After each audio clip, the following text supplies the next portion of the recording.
tudo bem? Aqui é Rafael Campos e hoje nós estamos saindo nosso terceiro episódio sobre a pergunta dos inscritos. Então, pessoal, como sempre, eu já vou deixando aqui já na caixinha as perguntas para vocês irem fazendo. Então, lá na comunidade já vai ter a aba para vocês já colocando as suas perguntas. Mas bora lá, vamos responder as perguntas que vocês fizeram. Quer saber mais? Então, fiquem até o final, porque dessa vez eu vou trazer uma promessa para vocês. Quer saber qual que é? Então, simbora!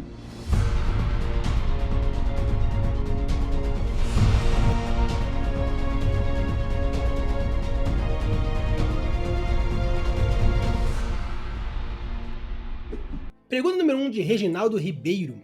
De acordo com Camila Fogazzi no vídeo respondendo às perguntas dos inscritos, uma narrativa completa se divide em 3 pilares: worldbuilding, personagem e plot. Como você é responsável por transmitir o conhecimento de worldbuilding, peço que indique canais ou vídeos de construção de personagens, grupos sociais, times heterogêneos, bem como criações de enredos, jornada do herói e etc.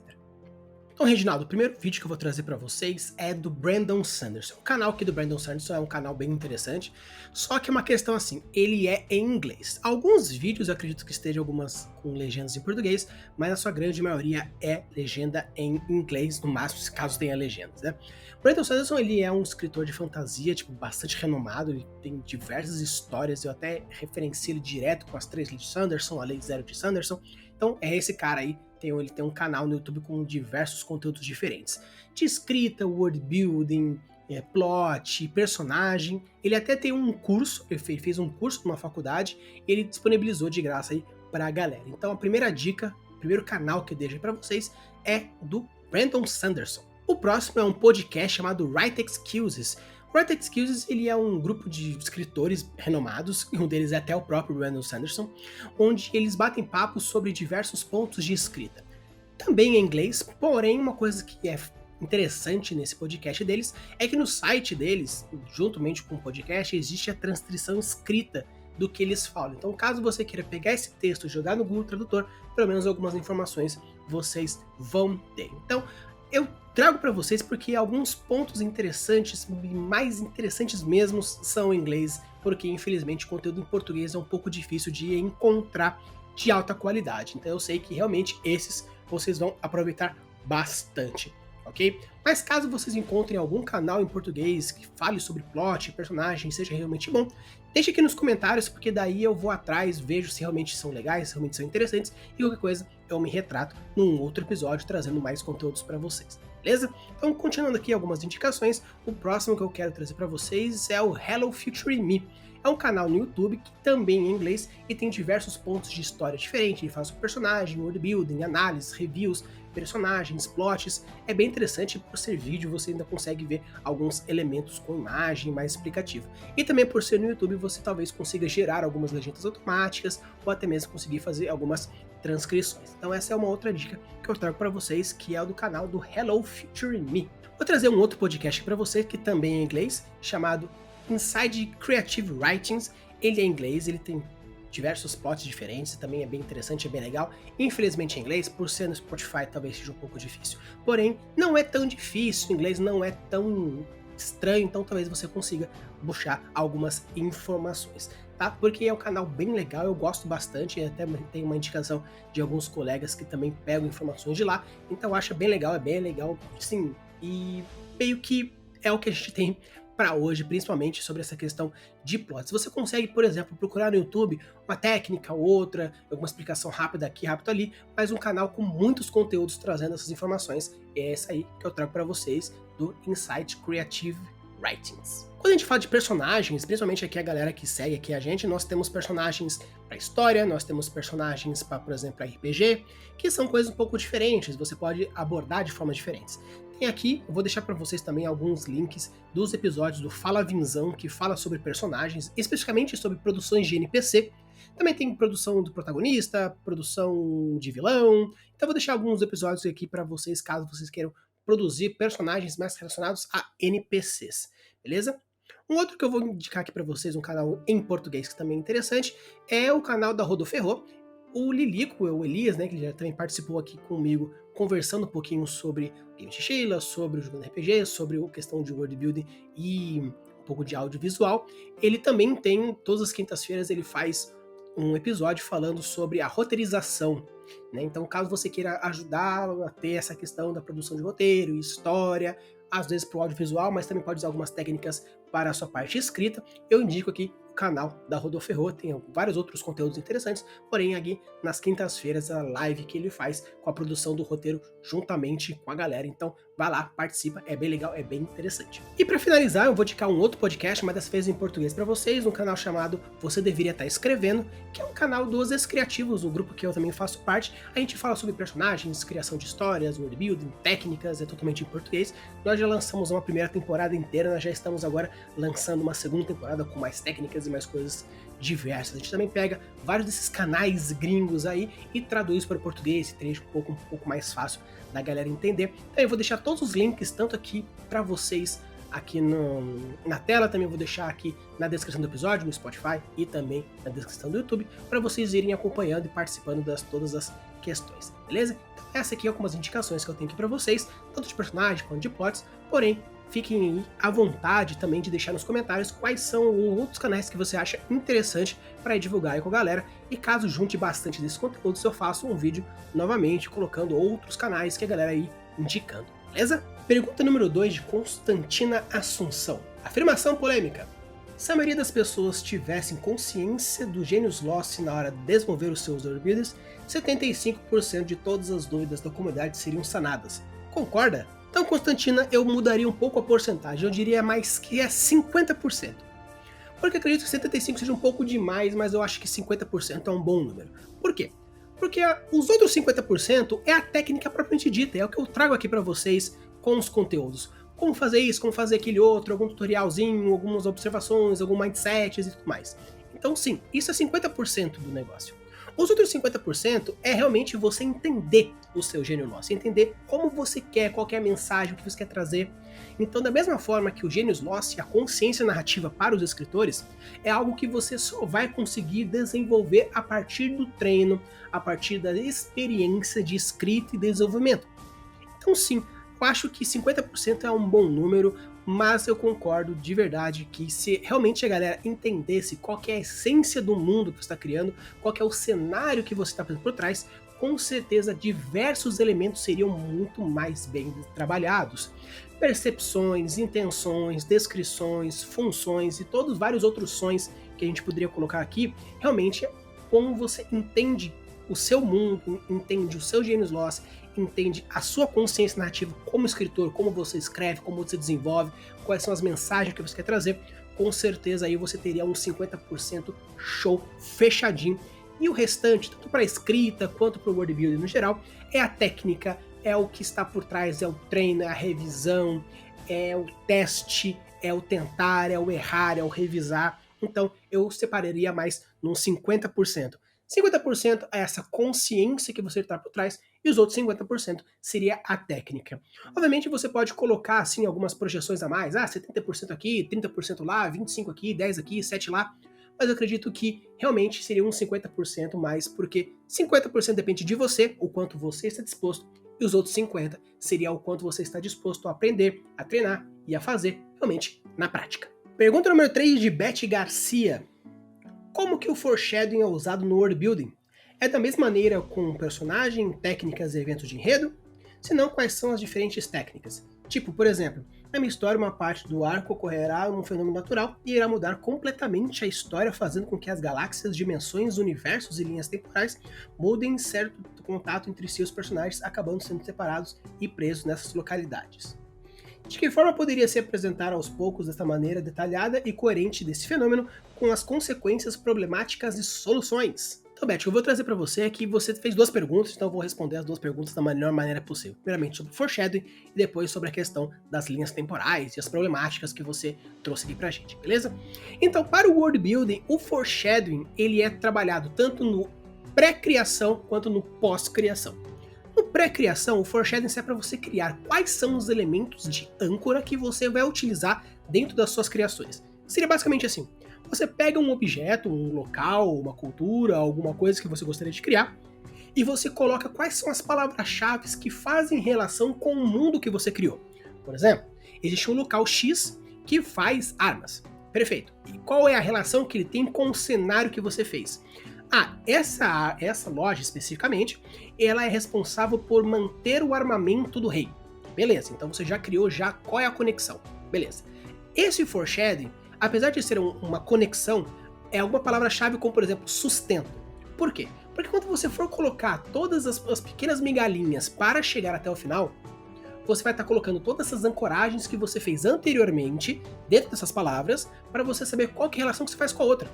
Que nem, por exemplo, quando você for futuramente fazer uma relação com essa migalhinha do foreshadowing para a descrição que você vai fazer provavelmente, você já vai ter todas as conexões que você já teve.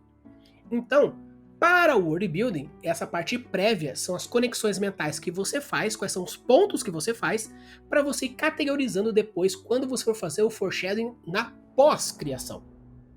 A pós-criação é realmente a mesma técnica de foreshadowing de escrita e personagem, onde você vai colocando a lanterna aqui, um detalhe ali, um direcionamento de foco, uma descrição um pouco mais apimentadinha aqui, tudo mais, onde você vai apontando e colocando um ponto aqui, um ponto lá, beleza? Então, previamente você faz todas essas conexões com a plot, para depois, quando você for fazer o foreshadowing na história mesmo, que são as mesmas técnicas, você já vai ter tido toda a ancoragem interior e com isso você sabe qual é o ponto que você vai trabalhar aqui, qual é o ponto que vai trabalhar lá, e com isso você vai criando uma conexão aqui e uma conexão lá, beleza? Perfeito? Então, pessoal, existem algumas técnicas de foreshadowing que você trabalha nas suas descrições, tá? Então, caso vocês queiram que eu trabalhe mais e fale um pouco sobre como trabalhar este foreshadowing no world building, deixa aqui nos comentários, que daí eu coloco na minha listinha para a produção desses vídeos para vocês, beleza? Então, Matt, para responder a sua segunda pergunta, eu vou trazer 3 exercícios que você pode fazer para ajudar a resolver esses problemas sobre a questão das linhas temporais, de soluções e problemas. A primeira parte é o exercício do if, que seria o e se. Seria basicamente como? Você vai pegar todos os problemas que você quer fazer, todos os pontos que você quer trabalhar, e você vai começar a fazer uma parte de especulação. Seria, por exemplo, eu vou pegar esse problema, talvez aquele outro e aquele outro mais, então você vai começar o quê? A fazer todo um brainstorm de todos os possíveis problemas relacionando aquilo que você quer fazer. Por exemplo, eu quero fazer um problema temporal que faça alguma percepção de tempo. Eu quero fazer um problema de junção de dimensões onde vai ter a mescla cultural. Eu quero ter desfragmentação na contínuo tempo e espaço e com isso a história ela é retorcida, o resultado de guerras é diferente. Você vai começar a criar diversos tipos de problemas que você gostaria de colocar. E se acontecesse isso? E se acontecesse aquele outro? Você começa a fazer todo esse trabalho de especulação. Já o segundo exercício você vai utilizar do descartar o que é comum e ficar com o que é legal. Como que funciona isso? Basicamente, quando você fala sobre uma questão de resolver problemas, você normalmente resolve da maneira mais prática, mais rápida, mais simples, mais direta. Porém, para uma história, para uma criação de livro, de plot, de qualquer coisa, talvez o mais comum não seja o mais legal. Então, o que você vai fazer? Você vai pegar o problema específico e você vai colocar 5 resoluções desse problema. Só que o que é o mais interessante, o nosso cérebro, normalmente, ele coloca em escala de dificuldade e de obviedade em ordem. Então, a primeira resolução ela é mais óbvia, a segunda nem tanto, a terceira nem tanto, a quarta nem tanto, a quinta nem tanto.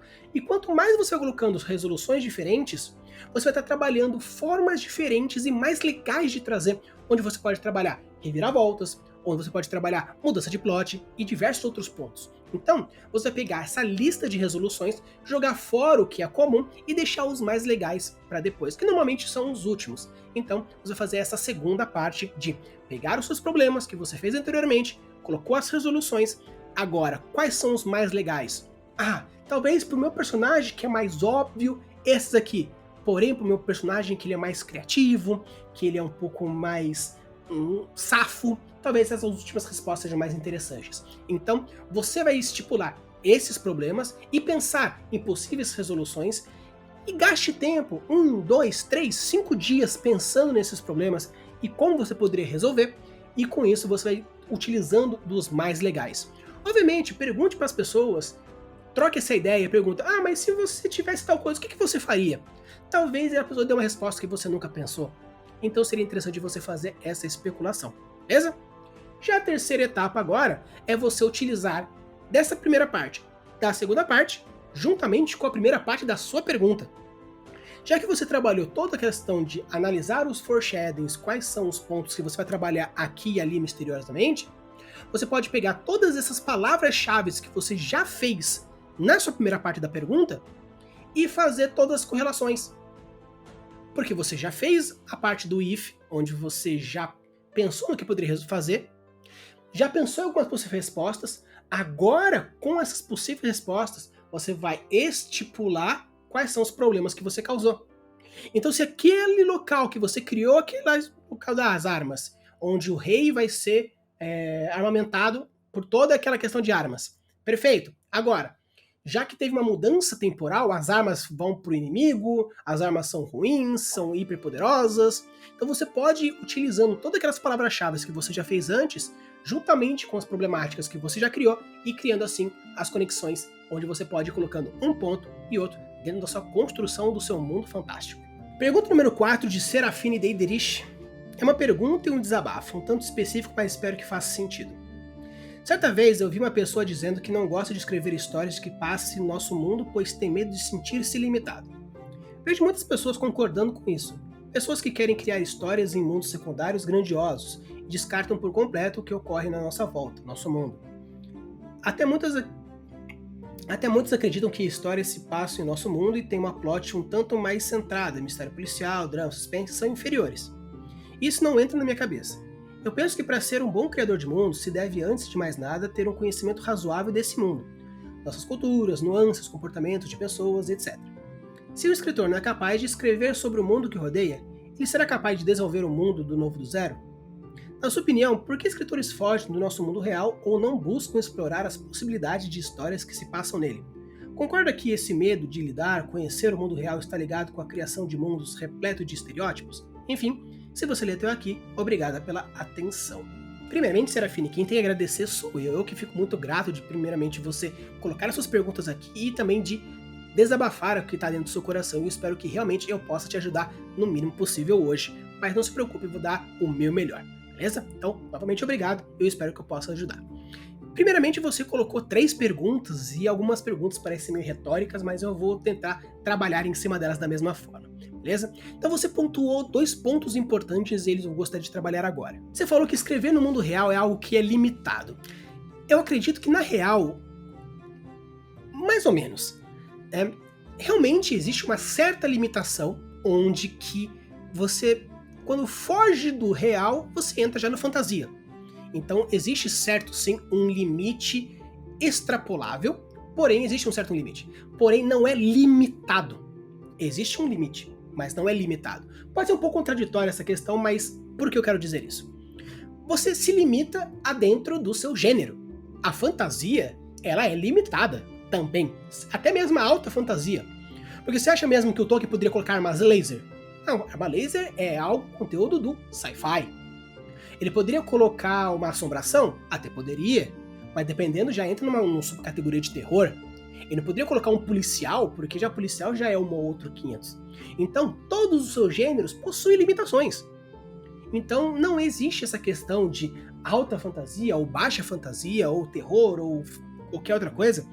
Ah, isso é limitado. Ah, o mundo real é limitado. Baixa fantasia, que é a fantasia que passa no nosso mundo real, é algo limitante. Não, todos os gêneros possuem seus limites, mas nada é limitante. Porque sempre vai ter essas questões, sempre vai ter coisas novas para ser criadas, coisas novas para serem colocadas. Então sim, realmente eu acho que as pessoas que falam que o escrever baixa fantasia, ou seja, né, no mundo real ou até mesmo outros gêneros, será algo limitado, eu acho que está muito mais para a limitação da pessoa e um medo da pessoa, de alguma forma, que possa estar limitando ela, algumas crenças limitantes que possam estar colocando ela num ponto aqui ou num outro ponto lá. E outra questão que você colocou é sobre os subgêneros inferiores. Eu acho, assim, um absurdo, tipo, em vários níveis, falar que um subgênero é inferior a outro. Né? Então, assim, mas o drama policial ou isso, aquele e outro é inferior. Mano, existem muitas histórias de fantasia que são uma porcaria. E tem várias histórias de drama policial, por exemplo, Seven, ou Sete Pecados Capitais, é um puta drama policial bom pra caramba. E é muito melhor que muitos filmecos de fantasia meio bunda que você encontra por aí. Então, não é uma questão de gênero e subgênero. Eu escrevo fantasia, eu escrevo alta, baixa, terror, mistério, eu escrevo horror, e não quer dizer que um seja melhor que o outro, são tipos, são gêneros. Então, particularmente, eu acho um absurdo alguém dizer que seria uma coisa inferior do que a outra. Assim, é você dizer que o seu gosto é melhor que o outro. Para mim, isso já gera um pouco. É uma questão muito mais de fanatismo ou até mesmo de burrice a pessoa dizer umas coisas como essa. Se um escritor não é capaz de escrever o mundo que odeia, como ele será capaz de desenvolver o mundo do zero? Mais ou menos, tá? Porque quando a gente fala sobre escrita, ou até qualquer coisa criativa, existe os perfis. Então, as pessoas que escrevem alta fantasia, elas podem escrever baixa, e vice-versa. Mas não quer dizer que uma pessoa que escreve terror, ela não consegue escrever, sei lá, drama. Então, da mesma forma que uma pessoa falar assim que, se a pessoa não consegue escrever sobre o mundo real, ela não consegue criar mundos novos. Não funciona dessa forma, tá? Ela pode não escrever nada no mundo real e escrever puta histórias no mundo da fantasia. Porque são aptidões, são técnicas diferentes, são mindsets diferentes. Porém, eu concordo se você dizer na questão de visualizar. Se a pessoa não é capaz de visualizar no nosso mundo real histórias, referências, culturas, análises, aí sim ela vai criar um mundo fantástico muito lixoso. Porque não adianta você escrever um mundo fantástico se você não tem referência, se você não tem gatilho mental, se você não tem história, se você não tem estudo, se você não tem tudo isso, algo que você vai criar e gerar no mundo real, você não consegue criar nada fantástico e interessante. Mas no meu mundo fantástico possui seres reptilianos e existe armas de sei lá o que, e elfos. Cara, você tá simplesmente pegando elementos fantásticos que você gosta e metendo aí dentro. Então não significa que isso é uma história boa, não significa que é um world building bom. Você só tá colocando coisas que você gosta. Você não fez nenhuma profundidade. Isso não é world building, tá? Então sim, realmente, as pessoas que não conseguem visualizar dentro do mundo real coisas interessantes e propostas interessantes para você fazer relações no mundos fantásticos, realmente vai ser uma história meio merda. Mas não significa necessariamente que a pessoa que não escreve ou não gosta de escrever baixa fantasia, ela vai escrever uma alta fantasia ruim. Não necessariamente, são coisas diferentes, mas sim concordo na questão de visualizar o nosso mundo real como um grande potencial para escrever uma alta fantasia no mundo totalmente criado. Na sua opinião, por que tantos escritores fogem do nosso mundo real ou não buscam explorar as possibilidades de histórias que passam nele? Talvez, Serafine, seja uma questão do nicho que você participa. Tá? Porque dependendo das pessoas que frequentam o seu meio, das comunidades que você participa, você pode ter essa percepção.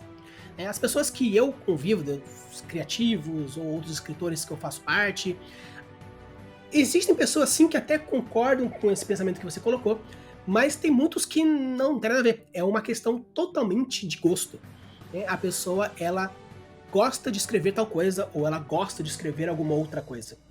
Tá? Então, eu particularmente odeio escrever romance, odeio escrever comédia, eu não gosto de frufruzinho, isso pra mim é meio ruim, é chato, eu não sei fazer. Eu gosto de horror, terror, dor, sofrimento, um drama psicológico, um raio de fogo, dragões, múmias, decepação de cabeça. Eu gosto desse tipo de coisa. Então eu não vou fazer uma cena romântica no pôr do sol.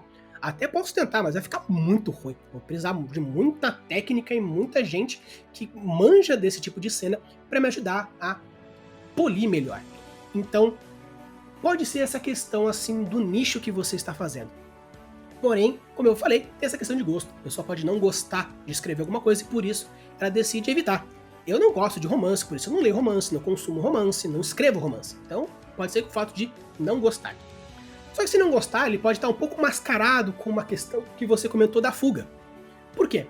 A fuga é algo um pouco mais profundo, né? Eu não vou entrar muito nessa questão psicológica mesmo, porque não é muito um momento, mas eu vou chamar, já chamei, já está até já pré-agendado, vou ver a questão da agenda dela, uma psicóloga que a gente vai conversar um pouco sobre essas questões, um pouco da psique, um pouco dos personagens, construção de estereótipos, construção de arquétipos, então tem vários pontos importantes, bem legais, que eu vou conversar com essa psicóloga para a gente ir falando um pouco esse ponto. Mas, adentrando um pouquinho sobre isso, muitas vezes você escreve para fugir da realidade, você lê para fugir da realidade. Então as pessoas podem ter algum tipo de trauma, ou uma vida meio ruim, ou um dia estressante, então ela prefere altas fantasias, fantasias que são muito fora da realidade, para quê? Para poder sair daquele mundo, porque muitas vezes escrever é uma coisa complicada, porque você senta, você sobe, você revisa, você testa, você faz isso, aquele outro, e cansa a cabeça, e usa criatividade de um lado e lógica do outro, e vai, que vai, que vai. Então, escrever é uma coisa cansativa, é um trabalho. Então, se a pessoa ela prefere escrever alta fantasia porque já a vida já é sofrida, e ela vai escrever uma coisa que é sofrida num mundo onde que já é sofrido, então talvez ela realmente queira fugir, e algo assim que pode acontecer e é muito normal. E o terceiro ponto é uma questão que algumas pessoas elas querem escrever alta fantasia para vivenciar coisas que ela não pode vivenciar no planeta Terra. Por exemplo, eu gostaria de abraçar um panda gigante, mas o panda gigante só existe na alta fantasia, não na baixa fantasia. Existe algo dentro da psicologia que fala que muitas vezes você pode utilizar de experiências imaginadas e essas experiências imaginadas elas sofrem dentro do seu corpo reações como se fossem reais.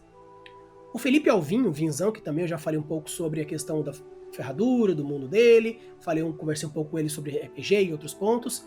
Ele tem essa técnica muito forte dentro das mesas dele. Então, também vou convidá-lo novamente para a gente conversar mais sobre esse ponto específico e assim você vai conseguir entender um pouco mais de como funcionam essas questões. Beleza? Então, Serafine, para trazer um pouco mais geral nesse ponto, eu acredito que a pessoa realmente ela pode não gostar, ela pode querer fugir por alguma necessidade biológica, emocional, psicológica dela, ou simplesmente para vivenciar, experimentar coisas novas que ela não poderia vivenciar dentro de uma baixa fantasia, e sim de uma alta fantasia.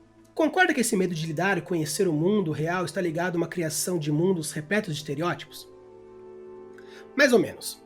Quando a gente fala de estereótipo na literatura, é muito normal, é comum de utilizar. Por quê? O ser humano ele é muito complexo, ele é muito cheio de detalhes, então muitas vezes as pessoas pegam estereótipos, pegam arquétipos, é normal você utilizar de arquétipos, tanto que existe uma técnica de criação de personagens, que são arquétipos de Jung, que é até mesmo utilizado na psicologia.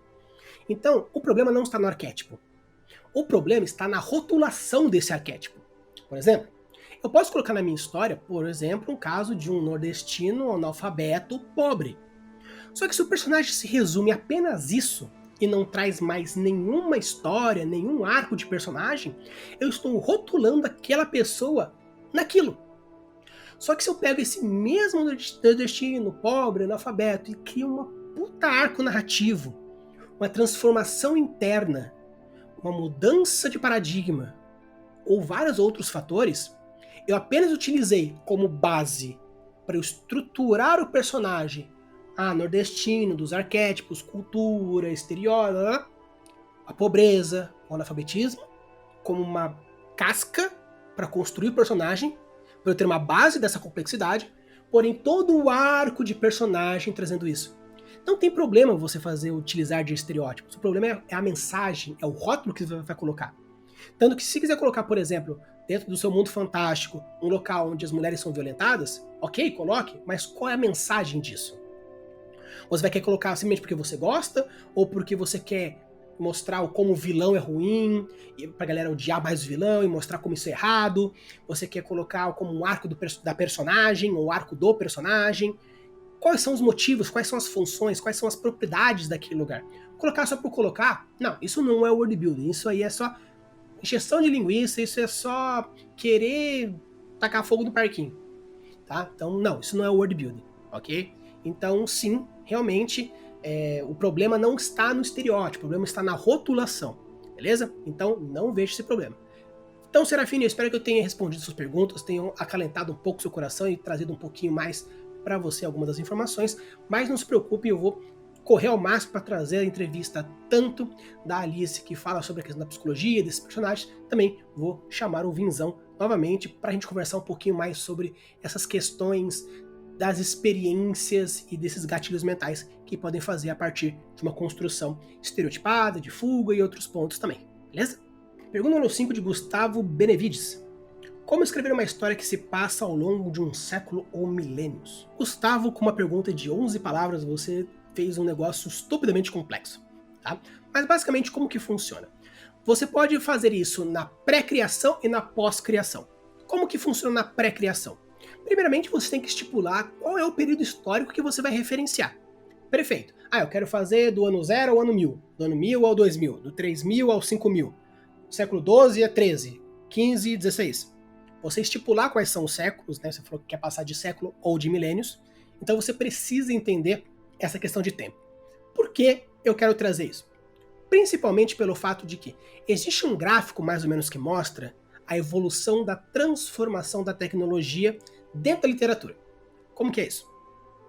Dentro dos primeiros anos, do século 0 ao século 1000, por exemplo, a evolução tecnológica, cultural é uma. Do ano 1000 ao ano 2000, a evolução tecnológica, cultural, econômica, política é totalmente diferente. Só que chega uma hora que chega um ano tão mais pra frente, do ano 5000 ao ano 6000, que a gente não tem ideia de como vai ser.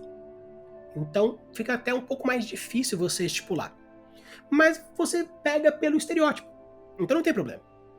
Então, o primeiro ponto na pré-criação, quando você vai escrever uma história que passe de séculos e milênios, primeiramente é você ver qual é o período histórico que você quer trabalhar, para ver qual que é a mudança histórica, tecnológica, política, econômica, social, blá blá blá blá blá. E depois que você já estipulou o momento histórico e já fez as suas correlações da evolução desse tempo histórico, aí você vai para a escrita da sua história de séculos e milênios dentro da história. Dentro da história você pode fazer de duas grandes formas.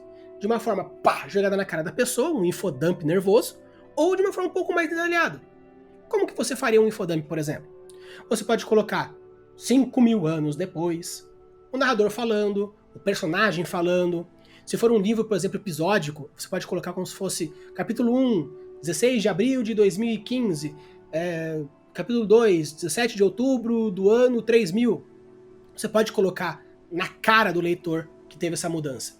Seja pelo personagem, pelo narrador, pelo próprio autor escrevendo. Ou você pode colocar de uma forma um pouco mais branda. Como você já fez a evolução da sua história previamente, você vai mudar a forma do personagem. Por exemplo, um elfo. No começo da história ele é uma criança, no meio da história ele é um adolescente, no final da história ele é um velho. O elfo vive pra caramba. Então você pode criar uma história que passa de séculos, milênio. Perfeito? Então você vai mostrando a evolução do seu worldbuilding, a evolução da sociedade, a passagem desse tempo, na voz do personagem, na forma como ele se porta, como ele percebe o mundo, nas mudanças. Você pode fazer de diversos pontos diferentes. Uma forma escrita você pode fazer essa mudança temporal mudando de capítulo, colocando 3 asteriscos e um duplo enter no texto, onde você mostra que teve um hiato. Mas você pode colocar isso em texto, como o personagem falando assim, na minha época, ou, no capítulo 1 tá tendo uma puta guerra, a galera fala, não, eu não sei quando essa guerra vai acabar, meu Deus, sei lá o quê. E no segundo capítulo, nossa, nossos filhos nunca saberão o que é tal coisa, ou, nossa, o meu avô reclamava da guerra. Tipo, nossa, meu avô reclamava da guerra, mas no capítulo anterior já tava falando que tava uma guerra que não sabia quando ia acabar, quanto tempo se passou isso? Então você pode ir colocando alguns gatilhos, alguns foreshadowings, alguns cliffhangers e outros termos da literatura que você coloca alguns detalhezinhos com a mudança desse tempo. Mas eu acredito que fazer essa mudança dentro da história é relativamente muito fácil, onde você vai colocando os elementos nas descrições, os pontos, os personagens colocando a plot. Porém, fazer essa parte prévia, onde qual vai ser a evolução, deixando de uma maneira um pouco mais factível, aí já é um grande problema. Mas essas são as duas formas que eu faço quando eu preciso fazer um hiato muito grande de tempo entre um e outro. É saber quais são os elementos que mudaram principalmente de um ponto a outro ponto, para quando tiver esse hiato, essa mudança, esse time skip, eu saber como vai ser as descrições, as percepções, os gênios lost daquela coisa propriamente dita. Pergunta número 6 de Ciência Fantástica. Para as coisas que estou desenvolvendo, tem muitas viagens por ambientes naturais. Tem sugestão para escrever fauna e flora visível nas paisagens? Certas partes do meu mundo são bem diferentes do nosso. Algumas regiões parecem paisagens do passado geológico, outras nem isso. Fico muito confuso com a escolha de palavras. Então, sim, é o seguinte. Uma coisa que eu sugiro para você é primeiramente você entender qual é o público que você está lidando. Se for um público um pouco mais infantil, eu sugiro algumas palavras que sejam de fácil acesso. Se for um público um pouco mais jovem, seria lá para os seus 16, 17 anos, infanto-juvenil, alguma outra palavra um pouco mais rebuscadas. Se já é o jovem adulto, utilize as palavras que você quiser, porque a pessoa já é culta o suficiente para entender dessas palavras. Mas eu já entendi que o que você quer dizer é a questão da descrição de ambiente. Então o ponto que você precisa ver, indiferentemente de qual seja o seu público, seria os gatilhos mentais, os gatilhos emocionais, intimidade e descrição lógica. Isso indiferentemente de qual seja o público que você está abordando. Porque você pode pegar gatilhos emocionais. Como você pode fazer isso? A questão da intimidade, aquele gatilho mental da intimidade, onde você vai abordar pontos emocionais da pessoa na hora da descrição. A descrição por parte de 5 sentidos. Sempre os 5 sentidos importantes. Ah, mas a pessoa só está vendo o ambiente. Mas ela não sente cheiro, ela não sente pressão, não sente temperatura, não sente mais nada. Ela está dentro de um trem, bala, passando, correndo, então ela só consegue ver rapidão o negócio, ou ela está usufruindo daquele ambiente, então ela vai sentir a pressão do ar, ela vai sentir a umidade do ar, ela vai sentir o toque das coisas, a temperatura do ambiente, o cheiro, a visão, a audição, se a pessoa for sensitiva, alguma coisa do gênero. Então, descrições em todos os sentidos, tá? Todos os sentidos e todos os sentidos, é essa pegada que eu tô falando. Então, faça descrições em todos esses pontos. Uma outra coisa importante, indiferentemente da idade da pessoa e do público, seria fazer analogias. Porque quando você faz analogias, lembra que eu falei do gatilho da familiaridade no outro episódio? Então, se você faz analogia, tal folha é tão grande quanto um antebraço. Tal coisa é tão pesada quanto 4 pessoas. Ou o negócio é tão quente quanto o sol queimando do meio-dia. Então você coloca essas percepções e essas relações, com isso a pessoa consegue ter uma coisa mais palpável dentro de alguma coisa. Então, você pode utilizar, por exemplo, de termo científico. Mas para utilizar de termo científico, você precisa realmente entender o seu público. Porque, por exemplo, você pode falar que a folha é fusiforme, você pode falar de dossel, você pode falar de raiz pneumática, você pode falar de floresta perene, você pode usar de tudo isso. Mas o seu público entende isso. Se o seu mundo é muito diferente, é interessante você utilizar palavras de relacionamento, onde você relaciona uma coisa com outra coisa, palavras que são análogas à estrutura que você quer. Agora, caso você ache de muita necessidade, você pode colocar no glossário, você pode colocar na nota de rodapé. Muitos leitores, falam que odeiam nota de rodapé. Mas, se é muito importante e não existe uma outra forma de você colocar que não seja dessa forma, coloca a nota de rodapé. Se a pessoa quiser parar e ler. Eu não vejo problema nenhum. Eu faria isso, sem medo de ser feliz. Mas, existem pessoas que não gostam. Você pode estar afastando esse tipo de leitores, mas vai estar agradando outros tipos. Então é normal. Simplesmente normal, tá? Então quando você for descrever os seus mundos, indiferentemente qual seja, você utiliza percepções sensoriais, percepções emocionais, gatilhos, analogias principalmente, e os termos técnicos dependem muito do seu público-alvo e o quanto você vai querer abordar mais a fundo. Lembra que também eu falei do gatilho da autoridade? Então, às vezes, colocar algumas palavras difíceis dentro do mundo que você está colocando, eu manjo de geologia e vou usar um termo geológico correto dentro desse meu texto. Perfeito, coloque, porque esse termo vai fazer você causar uma certa autoridade. Nossa, puxa, a pessoa utilizou isso. Mesmo que isso tire um pouco a pessoa naquele momento, a pessoa vá, pesquise um pouco mais sobre aquilo, quando ela voltar, ela vai falar assim, puxa, aquela pessoa tem autoridade. Então, a pessoa que ela está dizendo é legal, é importante, é interessante, é inteligente. Então sim, vai causar diversos outros gatilhos emocionais. Então quando você for descrever os seus mundos, seja qual for, utilize dessas técnicas. A descrição sensorial, emocional, analogias e palavras de gatilho de autoridade específicas sobre o assunto, ou até mesmo nota de rodapé ou glossário mesmo.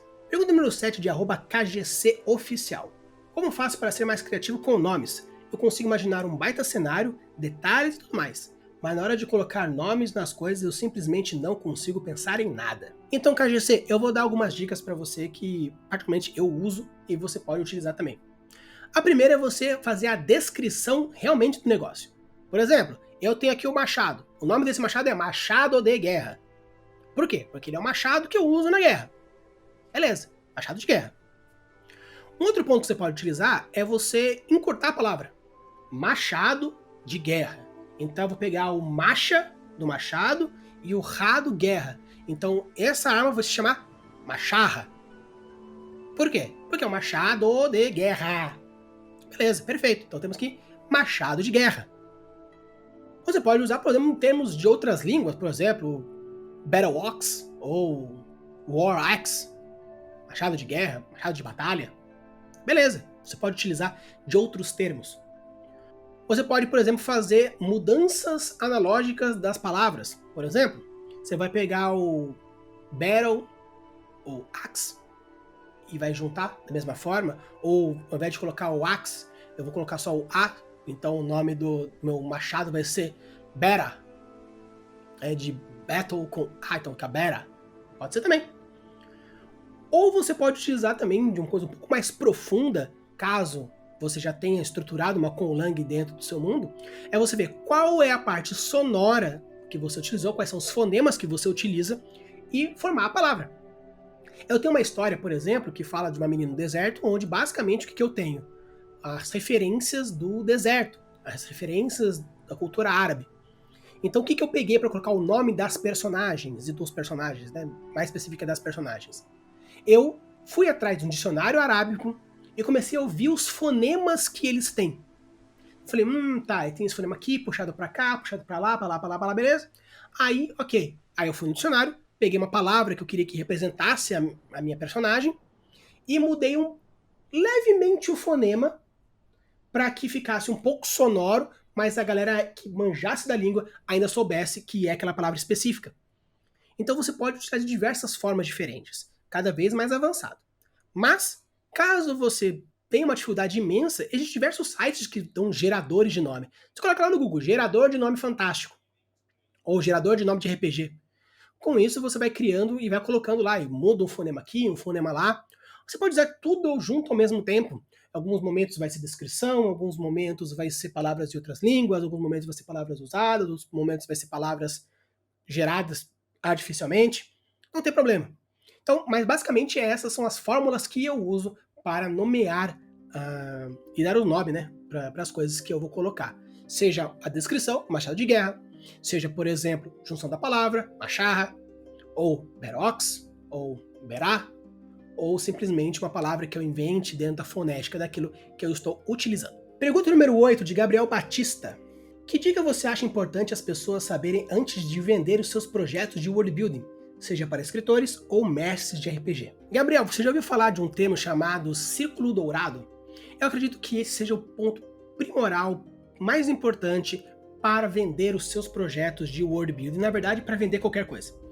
O círculo dourado é uma técnica criada a partir das observações do Simon Sinek, que ele mostra alguns pontos importantes. Imagina como se fosse 3 grandes círculos. No círculo do meio é o porquê das coisas, o círculo do meio seria como, e no círculo final seria o quê. Normalmente as pessoas, quando vão vender os seus projetos, eles pensam mais no como e no quê. Eu quero vender os meus projetos. Como você pretende fazer isso? Com as técnicas que eu estou aprendendo, com as técnicas que eu estou fazendo, e com isso eu vou fazer isso. Por quê? Por que você quer vender? Por que você quer criar? Por que você acha que os mestres de RPG, por que você acha que os escritores precisam receber world buildings prontos? Quando você entender esse porquê, aí você vai conseguir entender quais são os pontos primários. Escolher o preço é algo que você aprende com o tempo. Escolher os públicos, escolher os clientes, tudo isso é algo que você está pegando com o tempo e é algo que vem com a experiência. Mas se você vai ser bem sucedido ou não, é muito importante você conhecer esses 3 aspectos. Porque o como e o que é fácil. O porquê, aí que está o pulo do gato. Se eu for pegar, por exemplo, a Apple, ela é uma empresa de computadores que faz celulares, faz computadores, faz acessórios, como diversos outras empresas. Mas por que a Apple dá super certo? Porque o porquê dela, por que ela faz tudo isso, atinge o público de uma maneira emocional, psicológica, intelectual ou física, que as pessoas querem Apple. Mas tem pessoas que odeiam a Apple, que preferem Android. Sim, perfeito, porque não tem como atingir todo mundo. Mas muitas pessoas, mesmo sabendo que a Apple tem vários defeitos, ou, ai meu Deus, só consigo só se tiver A, B, C e D, elas ainda preferem o iPhone, ainda preferem o Mac. Por quê? Porque o porquê a Apple faz as coisas atinge o nosso consciente, nosso subconsciente de tal forma que é o mais importante. Eu não sei explicar muito a fundo para vocês, porque trazer as técnicas de world building, fazer o como para vocês, eu consigo. Fazer o que é a motivação de vocês. Mas o porquê, aí depende de cada um, é algo pessoal. Mas para não ficar uma coisa assim, tipo, muito vaga, uma coisa muito por cima, o meu irmão, ele é administrador, ele entende bastante sobre essa questão de assunto pela questão da faculdade, também por ter um negócio próprio. Então, eu vou convidá-lo para a gente falar um pouquinho sobre essa questão de produção, essa questão de venda, essa questão de entender a cabeça do público, da empresa.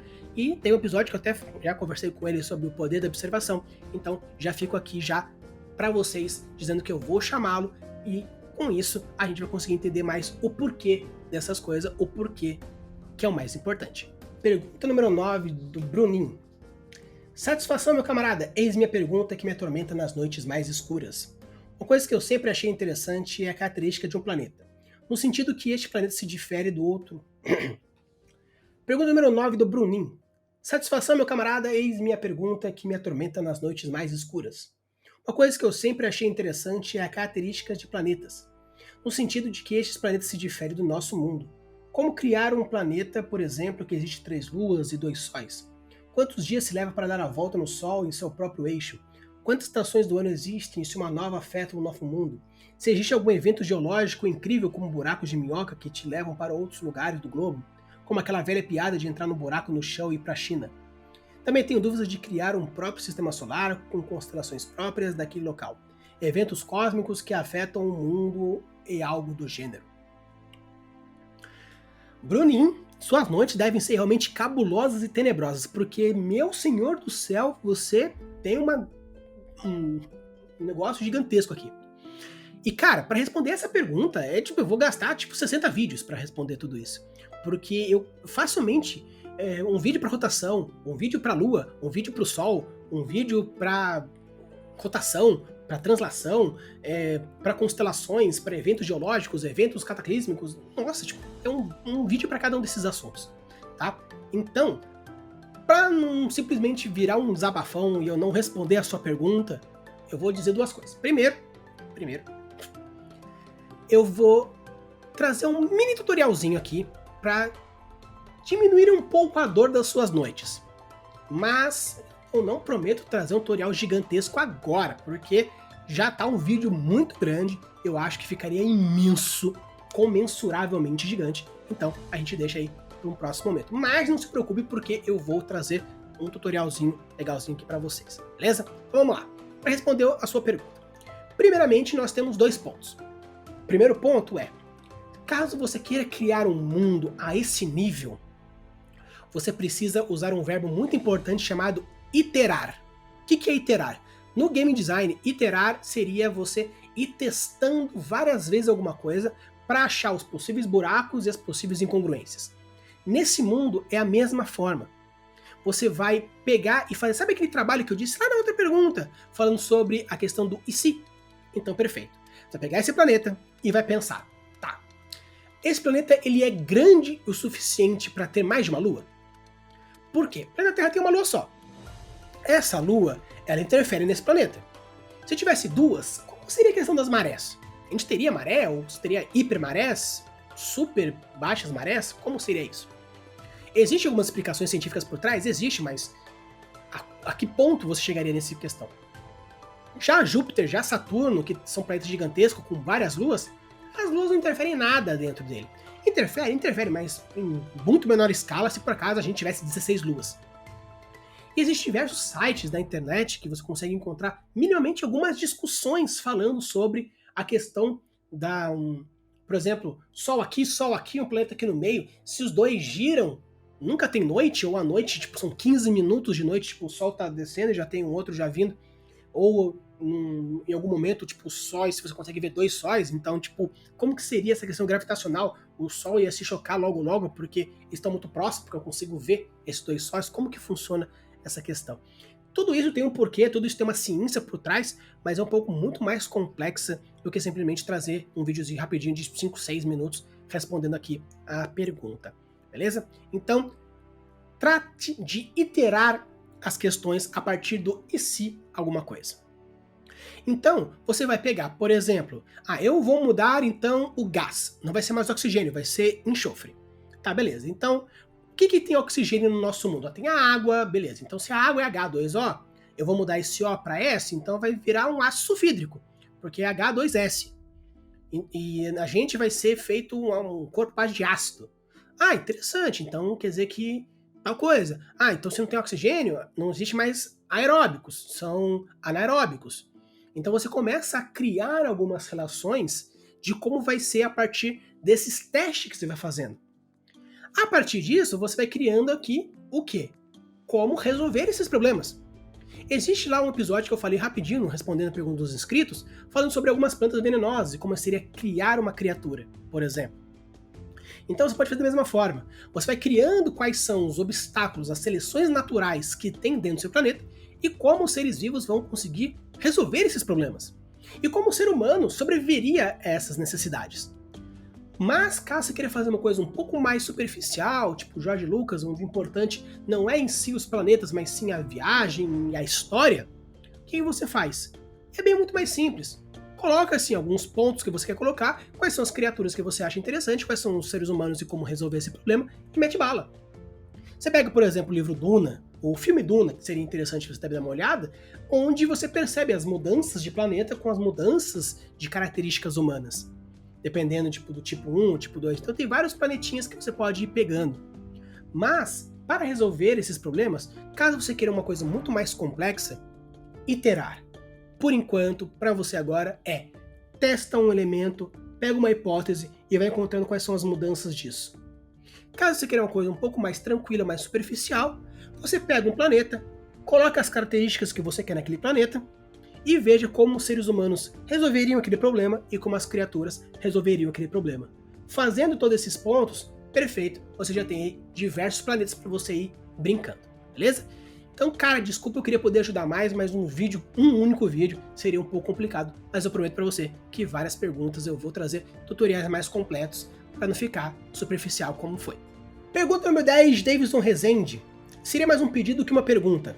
Você poderia fazer um vídeo criando um continente, um país, uma cidade, uma vila, etc. Apenas um para cada um desses. Seria para ser mais como um modelo para a criação de outros. Sim. Brincadeira. Mas, sim, vou fazer um vídeo, um tutorial para cada uma dessas coisas. Agora, vendo esse vídeo, na verdade, vendo essa pergunta, eu fiquei um pouco pensativo nos tipos de tutoriais que vocês já pediram, os tipos de vídeos que já pediram. Teve gente que já pediu vídeo já faz bastante tempo, mas pela quantidade de conteúdo que eu já trouxe aqui, eu não tive espaço para trazer tutoriais ou vídeos específicos que a galera pedia. Então, a promessa que eu disse no começo do vídeo, eu vou dizer agora para vocês. A partir de hoje, eu vou prometer para vocês que eu vou correr ao máximo retroativamente, vou todos nos comentários e procurar nos vídeos quais são os assuntos que a galera quer ver, e com isso eu vou correr para colocar, agora no mês de julho, todos os conteúdos mais rápido possível. Obviamente não vou conseguir colocar todos nesse mês, porque também já tem algumas outras coisas já agendadas, já pré-colocadas, mas eu vou correr para que todos os vídeos sejam colocados aqui. Teve gente que perguntou de placas tectônicas, teve gente que pediu tutorial de plantas, teve gente que pediu tutorial de religião, de cultura. Então, para essas pessoas, não se preocupe, porque eu tô fazendo um pente fino em todos os episódios aí, para ver quais são os assuntos que vocês pediram, e eu vou correr ao máximo para isso, beleza? Então, já coloco aqui de promessa para vocês, então, por favor, podem colocar os conteúdos que vocês quiserem, os temas que vocês quiserem, porque eu prometo para vocês que eu vou correr ao máximo para limpar todos os assuntos pendentes e assim dar espaço para os novos assuntos que vierem, beleza? Usem a abuse das suas criações, deixem seus mundos cada vez mais incríveis. Valeu!